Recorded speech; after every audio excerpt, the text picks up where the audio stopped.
I have another discussion that I want to add about Carl Jung's philosophy, and I want to entitle it as What You Don't See Is Running You, a love letter to the unconscious. Let's start it.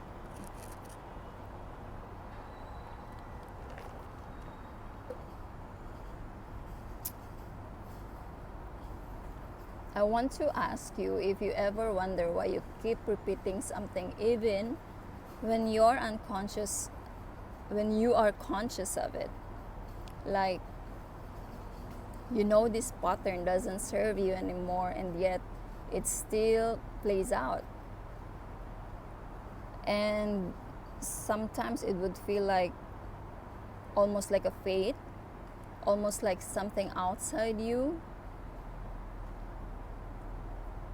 something that is steering your life from the shadows, right?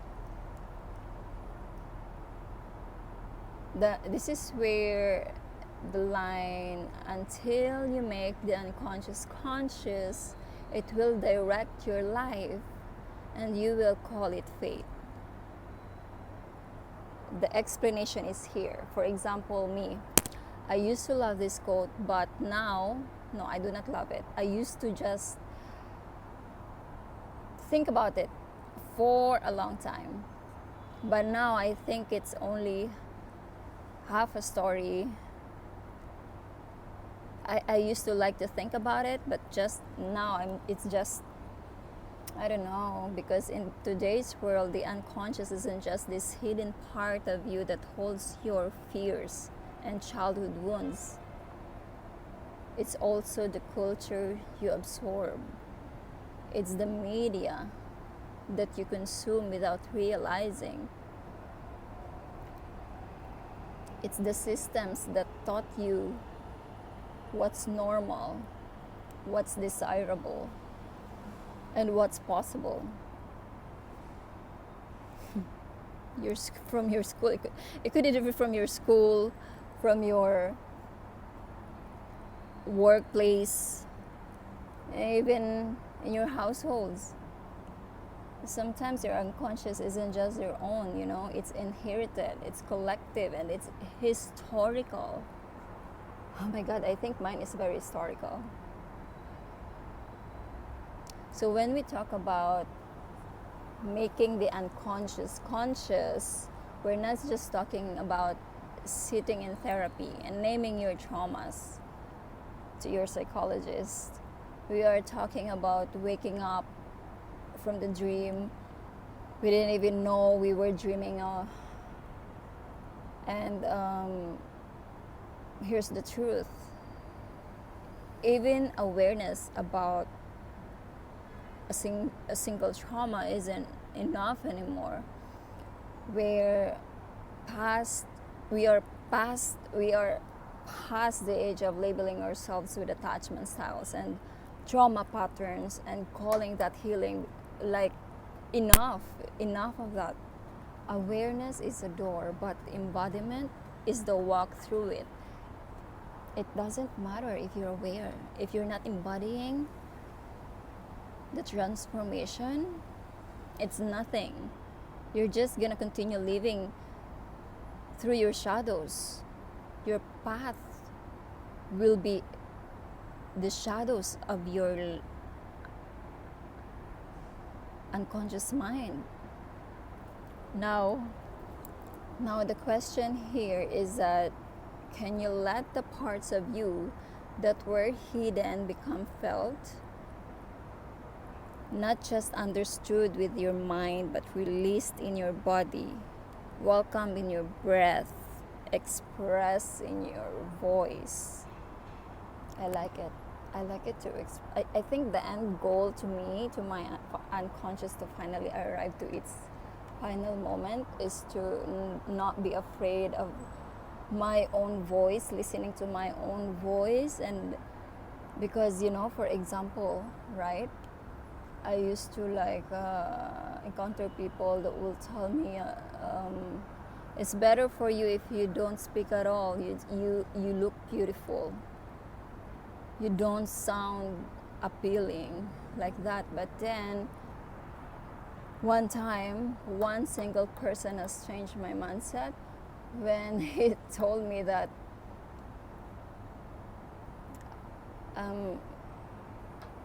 my voice is okay. And I'm like, you know what, it's actually okay. There's nothing wrong about it. It's just in the mind. Because of what was in the society, it became our conscious.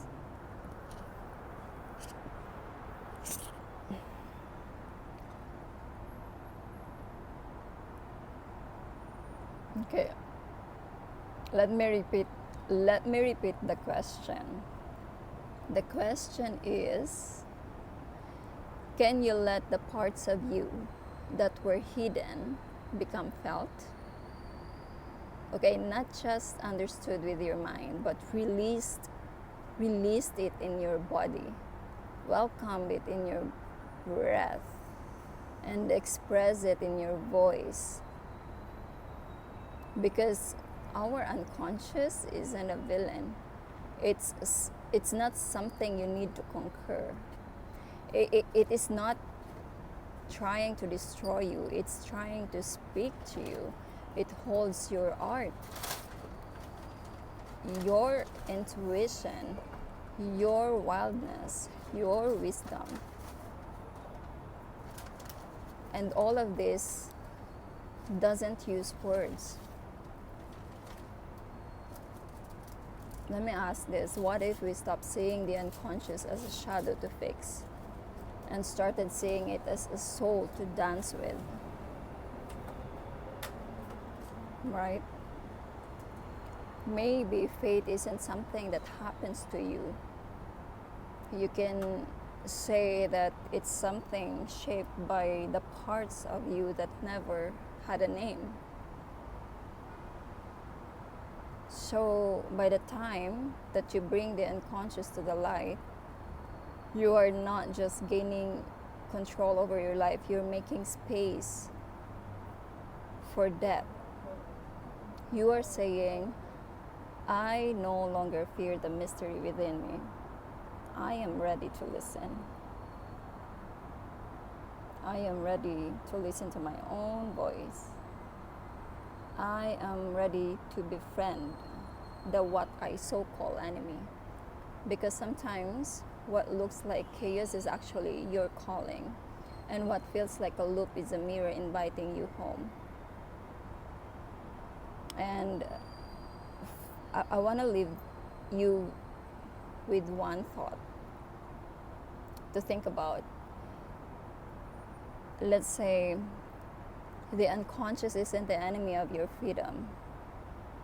It's the doorway to it. So when you stop fighting it, you stop calling it fate, and you start calling it yourself.